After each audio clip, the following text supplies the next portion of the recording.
Imagine this. By the time you turn 60, there's a 60% chance your prostate has already begun to enlarge.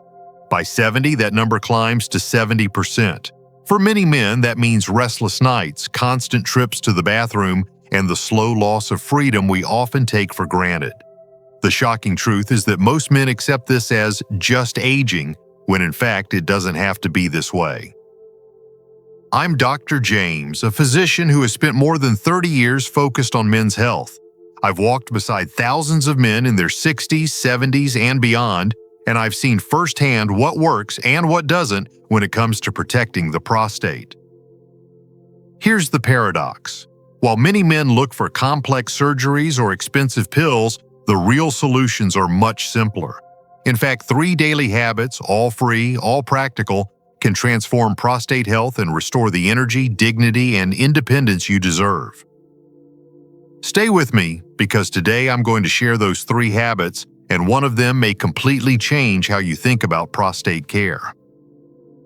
And before we continue, if you find value in messages like this, make sure you follow along so you never miss another important health update. I'd also love your feedback. Type yes in the comments if this resonates with you, or no if you think I should cover other men's health topics. Now let's dive into the very first habit, and it starts with something as simple as the way you drink water. Habit number 1, strategic hydration. Drink smart, not just more. When most people hear the words drink more water, it sounds almost too simple to matter. But for men over 60, the way you hydrate can make the difference between a restless night and a peaceful one, between a prostate that stays calm and one that stays irritated. I've met countless men who tell me they're constantly tired because they're up every 2 hours rushing to the bathroom. And yet, when we trace it back, it isn't just the prostate causing trouble, it's how and when they drink water. You see, as we age, our natural sense of thirst fades. Many older men don't feel thirsty, so they go half the day barely drinking anything. Then in the evening, they suddenly try to catch up, downing glass after glass of water. That habit creates concentrated urine during the day, filled with irritants that inflame the bladder and the prostate.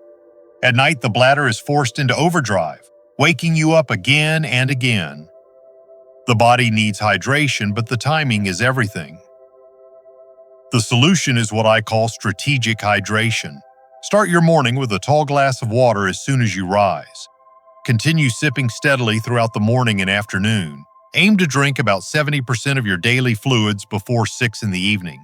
After dinner, only sip what you truly need.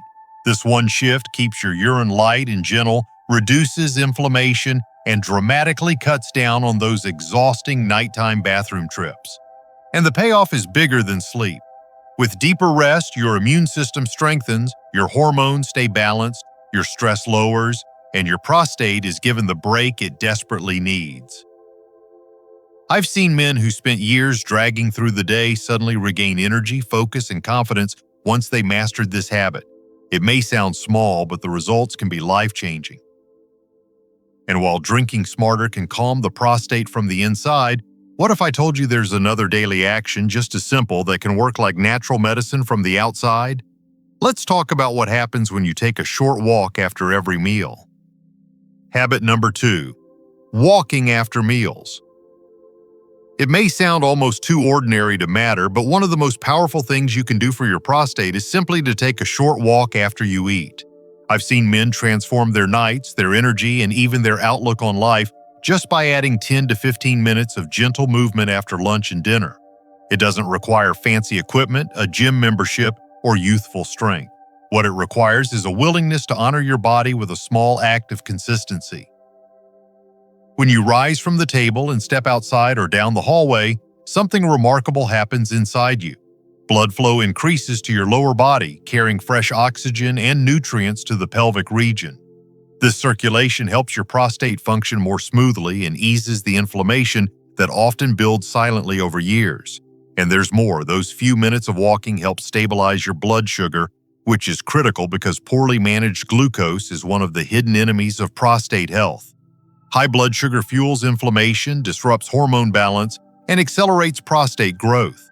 By walking after meals, you're not only helping your digestion and reducing bloating, You're actually protecting your prostate at the cellular level. I remember one patient, a retired teacher named Michael, who came to me exhausted from waking 5 times a night. Alongside better hydration, I asked him to start walking after dinner. 2 weeks later, he returned with a grin, telling me he now slept through the night with only one interruption. He said, "Doctor, I never thought something this small could give me my life back." That's the power of this habit: low effort, high reward. And while walking strengthens your circulation and reduces inflammation, there's still one area of health that too many men overlook, often because it feels personal or even uncomfortable to discuss. Yet it may be the most surprising key of all. Let's move into the third daily habit. And this one may challenge what you thought you knew about protecting your prostate.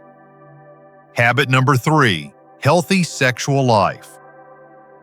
This final habit may surprise you because it touches a subject that many men hesitate to talk about openly, even with their doctor. But the truth is undeniable: maintaining a healthy sexual life can be one of the most powerful protectors of your prostate.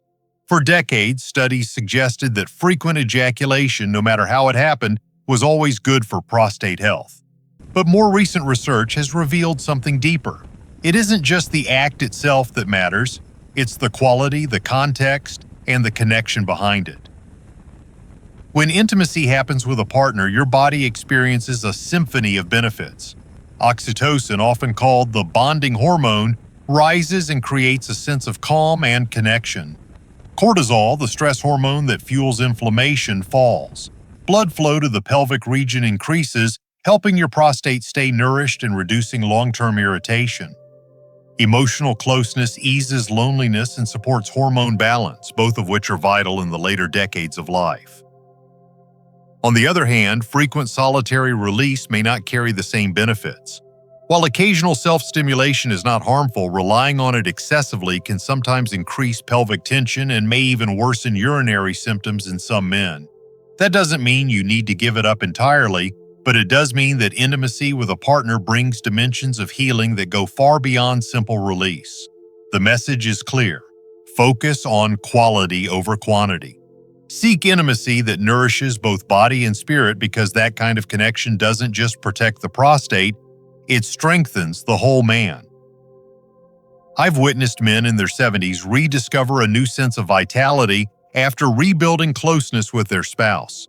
Their sleep improved, their stress melted away, and their prostate symptoms eased. That is the quiet but profound power of this third habit. And while these 3 daily practices, hydration, walking, and intimacy, are powerful on their own, the real transformation happens when you combine them into one complete lifestyle. Let's bring it all together and talk about how these habits can form a shield that protects not only your prostate, but your entire quality of life. Habit number 4, the bigger picture: lifestyle, diet, and medical care. Even though hydration, walking, and intimacy form the heart of daily prostate care, they cannot work in isolation. To truly protect yourself, you must also look at the bigger picture of your lifestyle. I've seen men who adopted 1 or 2 of these habits but ignored the rest of their health, and while they improved for a while, their progress stalled. It's only when the whole body is cared for that the prostate can truly thrive. The food you put on your plate is medicine in disguise. Diets rich in antioxidants like the lycopene found in ripe tomatoes, or the compounds in cruciferous vegetables such as broccoli and cauliflower, directly reduce oxidative stress inside the prostate. Healthy fats from sources like olive oil, salmon, or walnuts help balance hormones and keep inflammation low. On the other hand, excess processed foods, sugar, and alcohol quietly chip away at the prostate's resilience, fueling the very problems you're trying to escape. Weight control is another cornerstone. Belly fat isn't just stored energy, it's an active organ that releases chemicals driving hormonal imbalance and inflammation. Every pound you lose around your waist gives your prostate room to breathe easier. And let's not forget the silent killers: high blood pressure, diabetes, and high cholesterol. Left unchecked, they don't only damage the heart and brain, they accelerate prostate disease. Managing these conditions is just as important as managing urinary symptoms. Finally, never underestimate the power of a simple checkup. A yearly visit to your urologist, including a PSA test and physical exam, can detect problems early when they are far easier to treat. Too many men avoid these visits out of fear or discomfort, only to regret it later. Early detection has saved lives. I've seen it happen again and again. So while daily habits are powerful tools, it is the combination of lifestyle, nutrition, weight control, and medical care that builds a shield of protection. And when all of these are working together, the results can be extraordinary. Let's now bring everything full circle and talk about what these habits, united, truly mean for your freedom, dignity, and future. Conclusion. When you bring these habits together, drinking water strategically, taking those short walks after meals, maintaining a healthy sexual life, and embracing the bigger picture of diet, weight, and medical care, you create more than just routines. You build a shield of protection around your prostate, your health, and your independence. I've seen men in their 60s, 70s, even 80s transform their nights, regain their energy, and reclaim their dignity with these simple changes. It is never too late to start. Whether you begin tomorrow morning with a glass of water or tonight with a quiet walk, each step is an investment in yourself. Your prostate health is not about fear, it's about freedom. The freedom to live, to rest, and to enjoy the years ahead fully. So take that first step today, because your future self will thank you.